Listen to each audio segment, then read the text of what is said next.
Hello. Okay. I have a story. This is good. It's for all of you who have once forgotten something amidst the routine, the daily routine. Okay. Alright, it's called Autopilot. Have you ever forgotten your phone? When did you realize you'd forgotten it? I'm guessing you didn't just smack your forehead and exclaim, "Damn," apropos of nothing. The realization probably didn't dawn on you spontaneously. More likely, you reached for your phone, pawing open your pocket or handbag, and were momentarily confused by it not being there.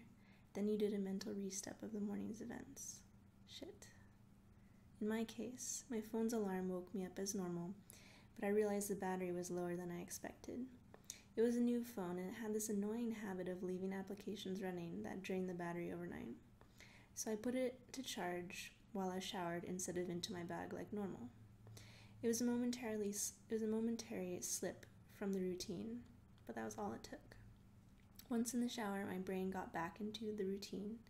It follows every morning, and that was it. Forgotten. This wasn't just me being clumsy, as I later researched. This is a recognized brain function. Your brain doesn't work on just one level, it works on many. Like when you're walking somewhere, you think about your destination and avoiding hazards, but you don't think about keeping your legs moving properly. If you did, the entire world would turn into one massive hilarious cosplay. I wasn't thinking about regulating my breathing. I was thinking about whether I should go grab a coffee on the way to work. I did. I wasn't thinking about moving my breakfast through my intestines. I was wondering whether I'd finish on time to pick up my daughter Emily from the nursery after work, or get stuck with another late fee. This was the thing.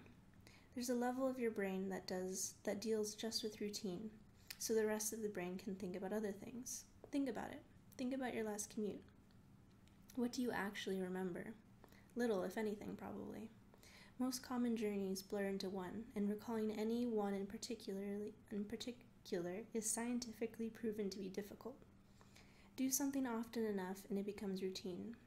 Keep doing it, and it stops being processed by the thinking bit of your brain and gets relegated to a part of your brain dedicated to dealing with routine. Your brain keeps doing it without you thinking about it. Soon, you think about your routine to work as much as keeping your legs moving when you walk, as in not at all. Most people call it autopilot, but there's danger there. If you have a break in your routine, your ability to remember and account for the break is only as good as your ability to stop your brain going into routine mode. My ability to remember my phone being on the counter is only as reliable as my ability to stop my brain entering morning routine mode, which would dictate that my phone is actually in my bag. But I didn't stop my brain entering routine mode. I got in the shower as normal, routine started. Exception forgotten. Autopilot engaged. My brain was back in the routine. I showered, I shaved. The radio forecast amazing weather. I gave Emily her breakfast and loaded her into the car. She was so adorable that morning. She complained about the bad sun in the morning blinding her, saying it stopped her having a little sleep on the way to nursery, and left. That was the routine. It didn't matter that my phone was on the counter charging silently. My brain was in routine, and in the routine my phone was in my bag. This is why I forgot my phone. Not clumsiness, not negligence, nothing more than my brain entering routine mode and overriding the exception.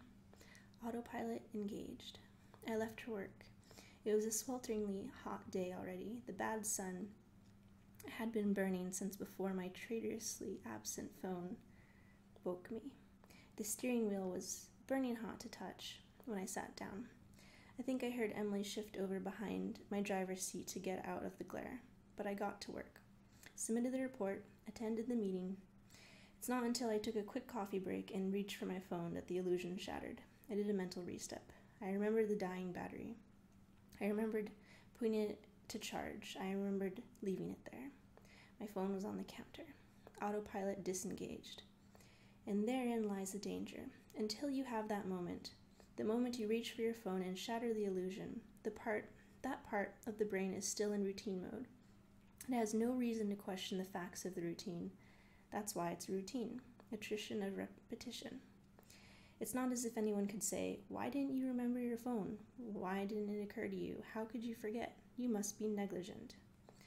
This is to miss the point. My brain was telling me the routine was completed as normal, despite the fact that it wasn't. It wasn't that I forgot my phone, according to my brain. According to the routine, my phone was in my bag. Why would I think to question it? Why would I check? Why would I suddenly remember out of nowhere that my phone was on the counter? My brain was wired into the routine, and the routine was that my phone was in my bag. The day continued to bake. The morning haze gave way to relentless fever heat of the afternoon. Tarmac bubbled. The direct beams of heat threatened to crack the pavement. People swapped coffees for iced smoothies. Jackets discarded, sleeves rolled up, ties loosened, brows mopped. The park slowly filled with sunbathers and barbecues. Window frames threatened to warp. The thermometer continued to swell. The offices were air-conditioned. But as ever, the furnace of the day gave way to a cooler evening. Another day, another dollar. Still cursing myself for forgetting my phone, I drove home. The day's heat had baked inside the car, releasing a horrible smell from somewhere. When I arrived in the driveway, the stones crunching comfortably under my tires, my wife greeted me at the door. "Where's Emily?" Fuck. As if my phone wasn't bad enough. After everything, I'd left Emily at the fucking nursery after all. I immediately sped back to the nursery. I got to the door and started practicing my excuses, wondering vainly if I could charm my way out of a late fee. I saw a piece of paper stuck to the door. "Due to vandalism overnight, please use side door. Today only." Overnight? What? The door was fine this morning. I froze. My knees shook. Vandals. A change in the routine. My phone was on the counter. I hadn't been here this morning. My phone was on the counter. I had driven past because I was drinking my coffee. I had not dropped off Emily. My phone was on the counter. She'd fallen asleep out of the bad sun. She didn't speak when I drove past her nursery. My phone was on the counter. She changed the routine. My phone was on the counter. She'd changed the routine, and I'd forgotten to drop her off. My phone was on the counter. 9 hours. That car, that baking sun, no air, no water, no power, no help. That heat, a steering wheel too hot to touch. That smell. I walked to the car door, numb, shock. I opened the door. My phone was on the counter, and my daughter was dead. Autopilot disengaged.